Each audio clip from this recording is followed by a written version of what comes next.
To look at that and a little bit beyond it, Fatah official Ahmed Ghoneim and Hillel Neuer, he's executive director of UN Watch. Thanks both very much for being here. So Ahmed, I want to begin with you with this cabinet meeting happening now. As we just heard, Netanyahu has promised those residents a new settlement. If it is indeed a brand new settlement, it would be the first in over 20 years. How would the Palestinian Authority, how would Fatah react to that? Look, we believe that Mr. Netanyahu is trying to satisfy his right-wing coalition, but he's working against the interest of the real interest of the Israeli people, the stability and the peace. We see that we are witnessing that Israel government and the settlers are talking to each other, and they are ignoring that the owner of the land that they want to build the settlement there is the Palestinians. They're ignoring that they are building settlements for settlers in the land which not owned by the Israeli government or those settlers.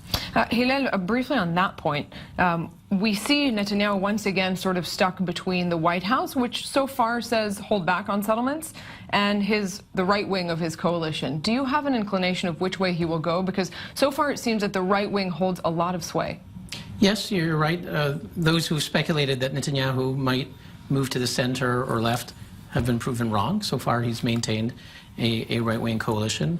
But it's a new situation. There's Donald Trump. Many world leaders are afraid to cross the new president. So there's no question that Washington has a lot of leverage now. It's not as easy for him to blame Washington as he could under President Obama, I think for good reason at that time. So I think today there's a new government in Washington that has a certain leverage, and we'll see where Bibi goes.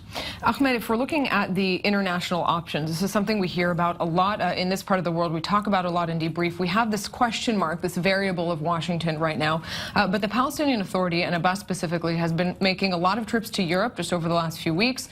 Usually the UN is an outlet. Do you think that those international outlets have succeeded so far? Why continue to go to them?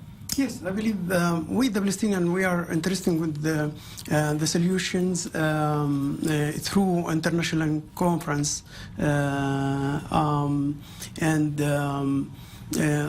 the peace process had stuck because the direct negotiation between the Israel and the Palestinians, because there are no limited for this, no boundaries, no something which guide the lines of the two parts.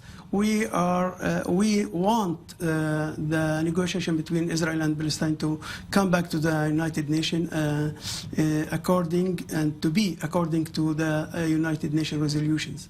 Hillel, does that make sense at this point to go to the UN, to go to the EU, when nothing has come of any peace process elsewhere, when John Kerry and the previous administration made above 15 visits here and no real concrete results to show for it? Well, I'd have to completely disagree with what we just heard. Going to the United Nations is an act of bad faith. Those who want to make peace in the region talk to each other. When Anwar Sadat wanted to talk peace, he did not go to New York. He went to Jerusalem. When the King of Jordan wanted to make peace, he met with Rabin here in the region. When Arafat wanted to make the Oslo Accords, they met secretly in Oslo. Going to the United Nations is an evasive measure. It's going to take a podium and attack, demonize. It's not a serious act of negotiations, and anyone who does that is showing bad faith. We talked to each other 20 years. No outcome with these talks. It's misleading talks. I believe that ignoring the importance of the United Nations is a fatal mistake from the Israeli side.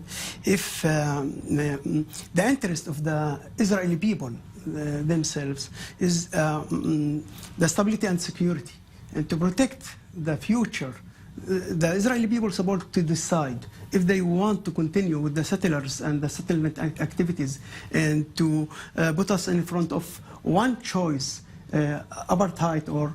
There's no apartheid. You know, that is an offensive statement. How many Jews live in the Palestinian Authority? Zero.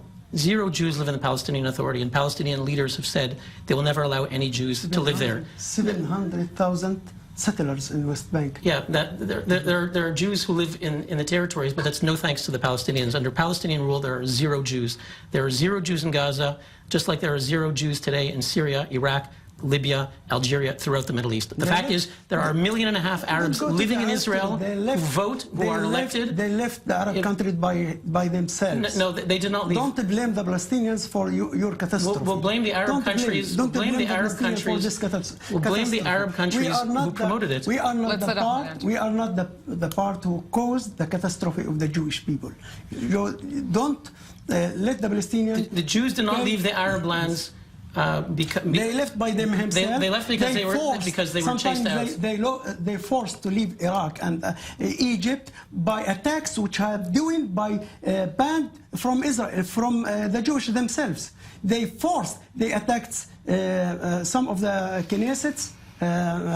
And the holy places in why don't you allow Jews to live in the Palestinian Ahmed, Ghoneim, Hillel, Neuer, I wish we could continue this conversation. We will let them continue the conversation here in the studio. We have to go out for a quick break. We'll be right back.